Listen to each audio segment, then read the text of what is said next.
What's up, guys? John here. In 18 days, America's housing market changes forever. This new law will go into effect. This is right on federalregister.gov. Effective date of this determination, May 28th, 2024. And what this essentially says is that home builders all throughout America will have to upgrade every single apartment and house that they build and bring forward to market, which is going to increase the cost over $30,000 per housing unit. $30,000 per housing unit. And the owners of these properties will not see their money back for 90 years. So you think about it, if you're 25 years old, you buy a property, and then you have children, let's say in the next 5 years.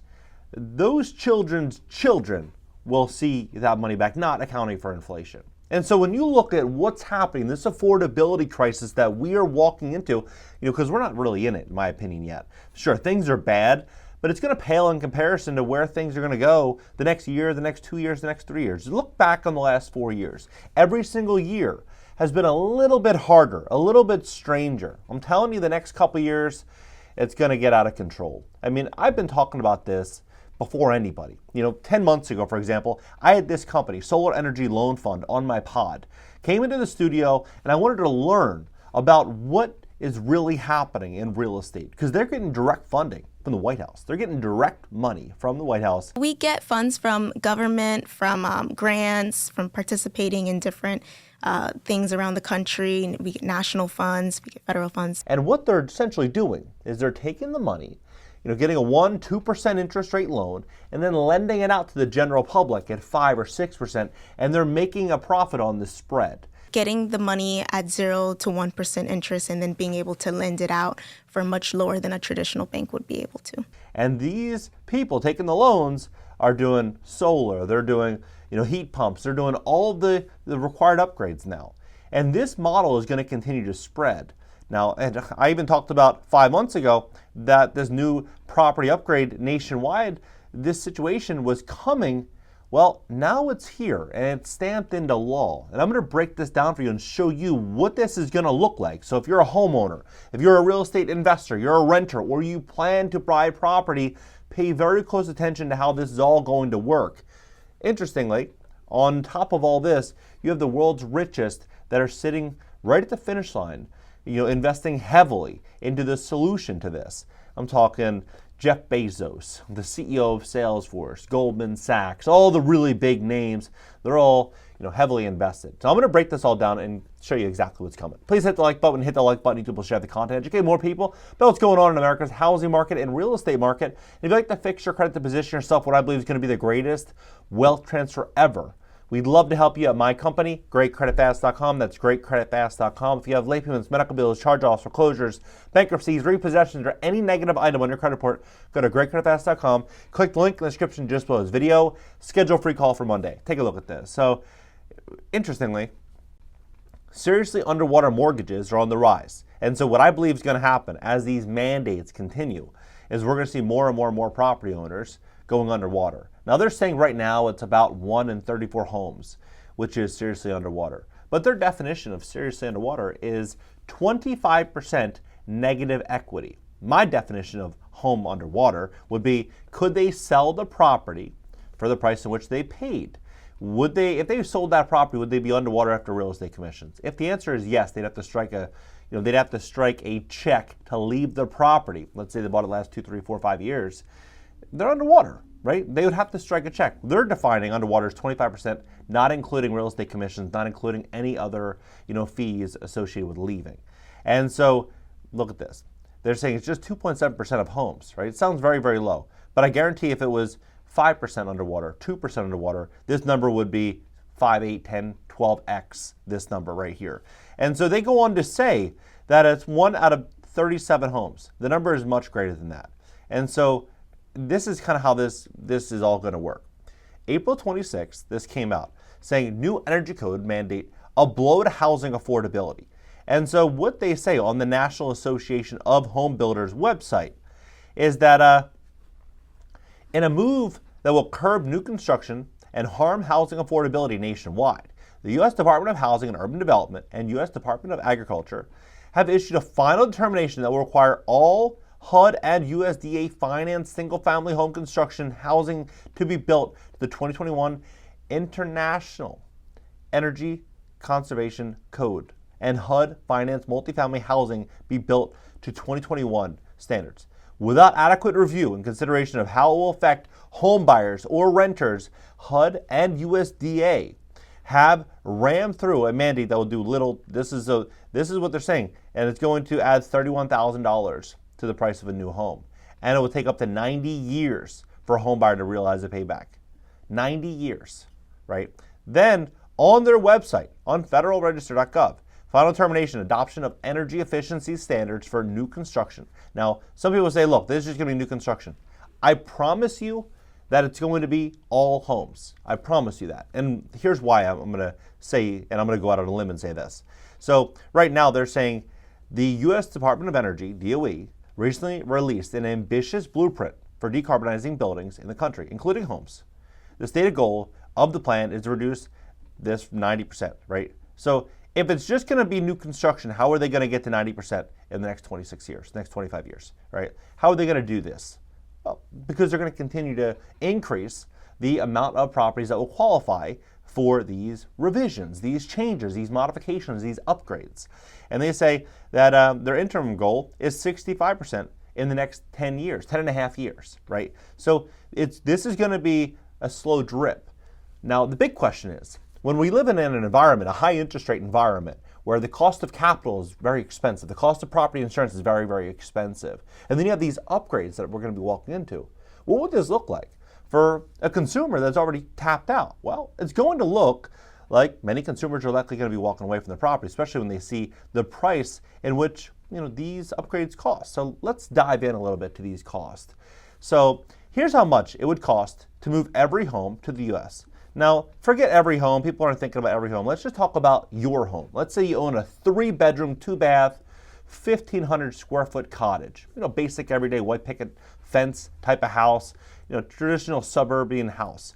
Well, the number to do the heating and natural gas and the electricity grid and do the heat pumps and everything, it's not that much. I mean, $70,000, 70 grand, right? So it is kind of a lot of money for a lot of people. $70,000. Now, if you have a big house, 3,000 and 4,000 square feet, do the math on what that would probably cost. Now, this article, this came out, 3 years ago, 4 years ago almost. So imagine how much this number would be now. Do you think it's 70,000 or do you think it's 100, right? You think it's 90? I would argue it's probably 100. I just got a quote to renovate a 2-bedroom condo. This would have been 25 grand, 30 grand, 4 or 5 years ago. Number, $65,000. $65,000. So imagine what the materials, what the cost of labor, cost of all of this will be if you have a situation where, we're already in an inflationary world, but you have millions and millions of people over the coming years that are going to be looking into this. Well, the situation is going to be, people are going to be, looking to lease. They're going to be looking to lease these solutions. And fortunately, for the general public, you have, Microsoft and Bezos, really kind of putting their money to work to help the American people, right? So it seems. So how this is going to work is they've already, look at the investors. You have Andreessen Horowitz, right? You have American Family Insurance, Exelon, Schmidt Family Foundation, Goldman Sachs, Urban Investment, Caper Capital, Salesforce, and then they got a big infusion from Microsoft, bringing total funding to $100 million. It also got $5 million in grants from Bezos Earth Fund to digitally map out 125 million buildings across America so that each one of these buildings will have a free plan to become environmentally sustainable. So think about this. Right now on the federalregister.gov, it's just new construction, right? So why, maybe Jeff Bezos, he's making so much money and he just has a big heart. He wants to help the world. It could be. It very well could be. I'm not saying that that's not the case, but he's mapping out the entire country. He's mapping out the entire country. He's investing $5 million into to digitally map it out for 125 million buildings, heavily invested in a company that's supplying the solution. And what this solution looks like is that they lease the equipment for 10 to 15 years. So the homeowner will sign up for them, 10 to 15 year lease, and then after they've collected their fees, the ownership of the equipment is transferred to the building owner, right? So they have to lease it for 10 to 15 years. And so what's very fascinating here is that they're actually working with a variety of different locations, different cities to sign up with this. So when we started working together towards developing this program, we realized this is possible, right? And this is, city of Ithaca. And so they go on and they talk about, different, like this company is now negotiating in several cities in California, New York, Massachusetts, Georgia, right? So you can kind of see where this is all going. And I think it's going to be very interesting when we look at this from a different lens, the lens of, let's just say, a landlord. Let's say you're a mom and pop landlord. Let's say you're an institutional landlord. Let's say you're just anybody that wants to rent out property. Well, your costs might be going up if you have to do these changes. And if your costs go up, are you going to increase rent on the tenant to offset these costs? For example, if you go buy, something at Whole Foods, you go buy something somewhere and their cost increase, they're going to change their pricing on you to make it, make sense for them to even sell it, right? So you're going to start to see prices go up. But what if I were to tell you that that's actually probably not going to happen, because they're working on Renters' Bill of Rights. And we've heard about this in, the White House has a White House Renters' Bill of Rights. But if you just type in Renters' Bill of Rights, it's popping up at all these different states now. Even Canada just signed something in. And so when you look at the White House version, it's quite fascinating to look at how fast this is moving, because what they essentially want to do is they want to cap rent increases. And so if they cap rent increases, but they increase the cost for property owners and builders, well, so what happens, right? We're going to see a major shift of wealth throughout the entire real estate market because of a lot of these changes and modifications that are now moving forward. It's really shocking. I mean, for example, in New York City, they have Local Law 97, which requires building owners, property owners, commercial property owners to do these upgrades. And so when you walk through Manhattan or you walk through the city, you'll see efficiency standards on the windows giving it an A, a B, a C, a D, and an F. And if it does not hit certain thresholds, the property owners have to do these upgrades by certain deadlines. So it's really fascinating how quickly this is moving. This is not just a New York City, LA, San Francisco type of movement. This is a national movement. Real estate mandates are laws that require building owners to cut down, right? Local Law 97 requires New York City that upgrades building codes and be more efficient, that have helped pass with the intention of reducing. Now, what I find fascinating, what I think the opportunity might be, is you might probably see some really big opportunities to buy some of these properties that, maybe the building owner can't do these upgrades. And maybe you step forward, you have cash, you have credit, you have stable income, and you want to go buy one of these properties, maybe in Florida, maybe in Texas, do the upgrades yourself, get a homestead exemption so your property taxes can't increase more than a certain threshold. Usually it's about 3% a year. And then, you don't have any mortgage on it. Maybe you just self-insure it. If a natural disaster happens, you have some type of catastrophe, what that means is you're responsible for the damages, but you're not getting hit with insurance premiums. And so a lot of wealthy people are self-insuring their properties now. And I think that as we start to see all these changes, we're going to start seeing a lot of people allocating